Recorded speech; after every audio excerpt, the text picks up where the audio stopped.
Hello hello hello. Good morning, good afternoon and good evening. चलिए, अपना जो agenda है एग्जाम्स में आए हुए एमसीक्यू क्वेश्चंस को सॉल्व करना और उसके कॉन्सेप्ट को क्लियर करना, उसको आगे बढ़ाते हैं। चलिए, क्वेश्चन नंबर 6 से शुरू करते हैं। क्वेश्चन बोलता है कि right to free legal aid was recognised as a fundamental right under article 21 of Indian constitution in which case. किस केस में फ्री लीगल एड के बारे में डिस्कशन किया गया है, मतलब किस केस से ये फ्री लीगल एड का जो कॉन्सेप्ट है उसको रिकॉग्नाइज किया गया है। तो ये स्ट्रेट फॉरवर्ड क्वेश्चन है। इसके लिए आपको केस लॉ वगैरह आना चाहिए। अगर आपको केस लॉ पता होगा इन सब का तो आप आंसर निकाल सकते हो। अगर आपको नहीं भी पता है तो मैं आपको सिंपली चारों जो केस इसमें दिए हुए हैं ना, इन चारों का कॉन्टेक्स्ट आपको एक बारी दे देता हूँ ताकि आपको समझ में आ जाए कि कौन से केस से क्या निकल के आया था। पहला केस है हमारा हुसैनारा खातून वर्सेस बिहार राज्य। इस केस का जो कॉन्सेप्ट है ना, इस केस का कॉन्सेप्ट क्लियर कट ये बोलता है कि मान लीजिए कि कोई गरीब आदमी है जिसको अरेस्ट कर लिया गया है और वो अपना लॉयर अफोर्ड नहीं कर सकता है, तो ये स्टेट का रिस्पॉन्सिबिलिटी है कि वो लॉयर प्रोवाइड करा के दे free of cost to ensure free trial. ये ध्यान रखने का इसमें बात यह है कि ये स्टेट का रिस्पॉन्सिबिलिटी है, स्टेट मस्ट।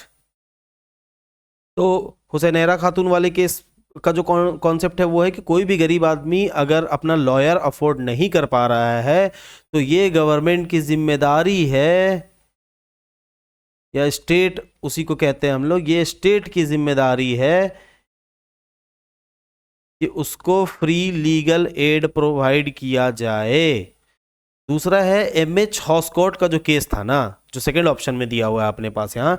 एमएच हॉस्कॉट बोलता है कि if someone in prison wants to file an appeal but cannot afford it, the court must provide legal help। अगर कोई प्रिजन में है और अब वो अपील करना चाह रहा है बट वो अफोर्ड नहीं कर सकता है, एक तो वो ऑलरेडी वो प्रिजन में है, पैसे वैसे है नहीं अगले के पास, तो अगर उसको इस तरीके का अगर कोई सिनेरियो होता है ना तो ये कोर्ट की रिस्पॉन्सिबिलिटी होती है कि वो लीगल हेल्प जो है वो प्रोवाइड करवाए। चौथा केस जो है वो था, तीसरा केस था मधु मेहता के बारे में। मधु मेहता का केस क्या बोलता है कि the prisoner who have served the sentence must be released on promptly.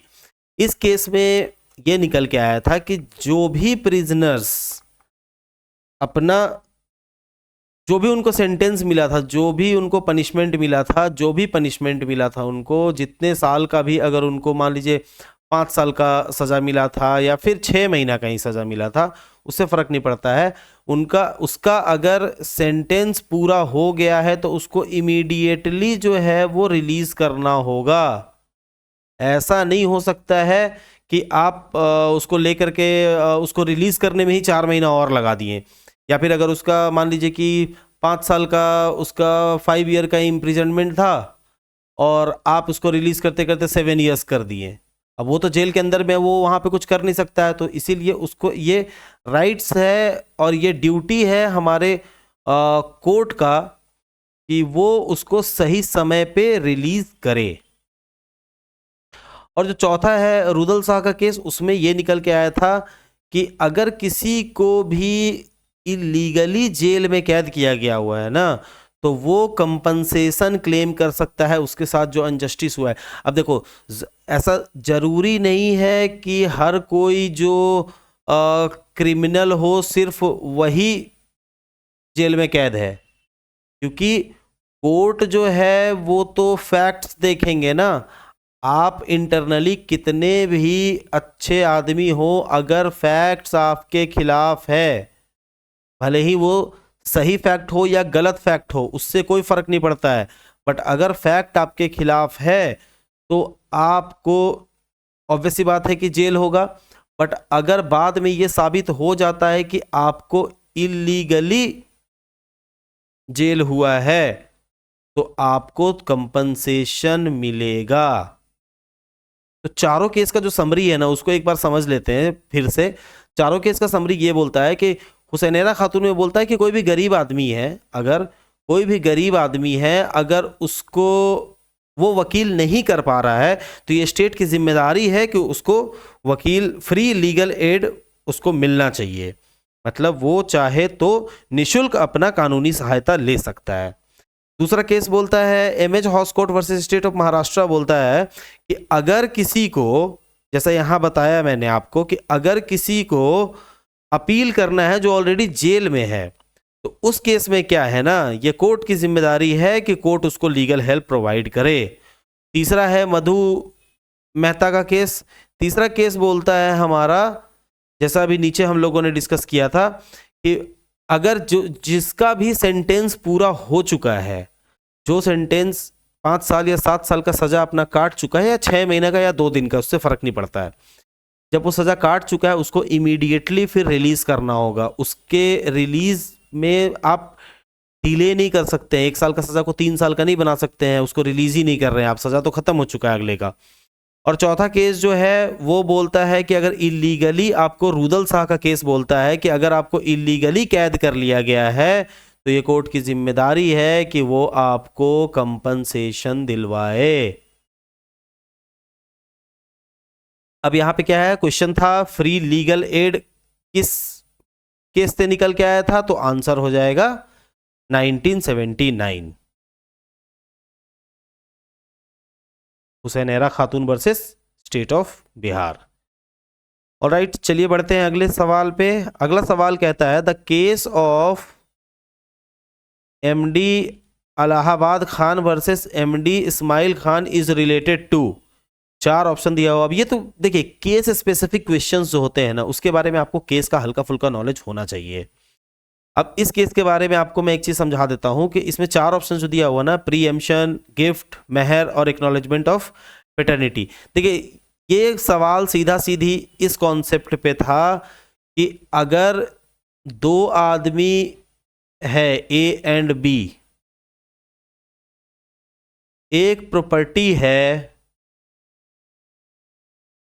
अब बी जो है इस प्रॉपर्टी को सेल करना चाहता है क्योंकि बी ही उसका लीगल ओनर है, बट फिर भी ये केस ये डिसाइड करके दिया था कि अगर वो लीगल ओनर है उससे भी कोई फर्क नहीं पड़ता है, पहला ऑप्शन जो है ना खरीदने का, मतलब ये जो बेचेगा ना, ये आउटसाइडर को नहीं बेच करके पहले ऑप्शन अपने कम्युनिटी वाले को देगा, ए को देगा, अपने नेबर को देगा, अपने कम्युनिटी वाले को देगा। उससे क्या होगा कि जो कम्युनिटी का प्रॉपर्टी है ना वो कम्युनिटी के पास ही रहेगा।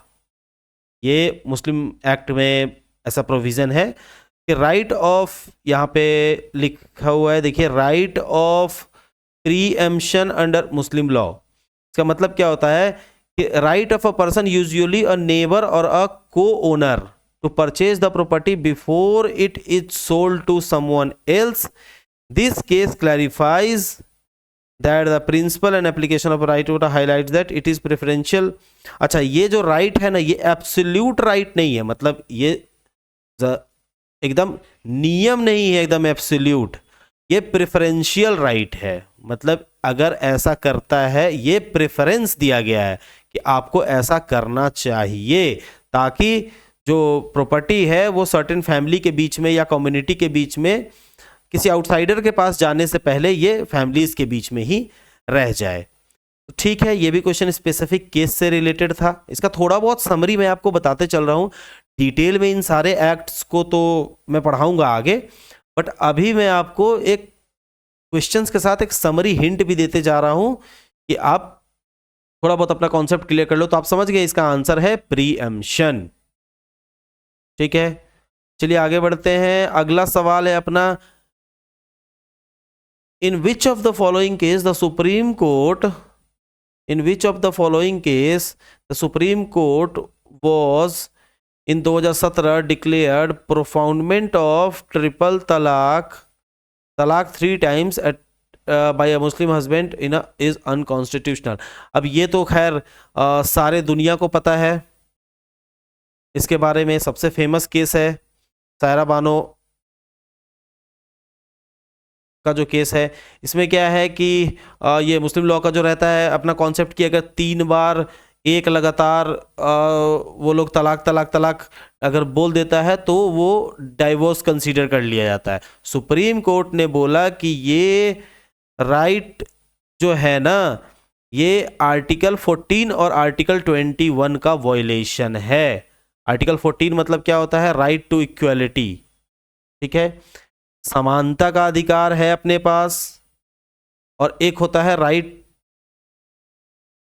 To life and personal liberty, और पर्सनल लिबर्टी का भी अधिकार है हमारे पास। तो इस तरह से आप सिर्फ ओरली कह करके और आप नहीं निकल सकते हो इस सिचुएशन से। तो सुप्रीम कोर्ट ने कहा सायरा बानो केस में कि 2017 में जो ये केस हुआ था कि इंस्टेंट ट्रिपल तलाक का जो कॉन्सेप्ट है ना, इंस्टेंट 3 बार बोले और मैरिज खत्म, डाइवोर्स डिक्लेयर्ड, ये आप नहीं कर सकते हो। इससे राइट्स का, फंडामेंटल राइट्स का वॉयलेशन हो रहा है। फंडामेंटल राइट्स में स्पेशली अगर इससे और पूछा जाएगा कि किस किस फंडामेंटल राइट का वॉयलेशन हो रहा है, तो आप ये बोल सकते हो कि article 14 equality before, right to equality, जिसमें equality before law and all that आते हैं, और article 21 right to life and personal liberty, ये दोनों वॉयलेट हो रहा है। ऑल राइट, तो मिलते हैं नेक्स्ट वीडियो में, आगे का एमसीक्यू उसमें ही कवर करेंगे। Bye bye.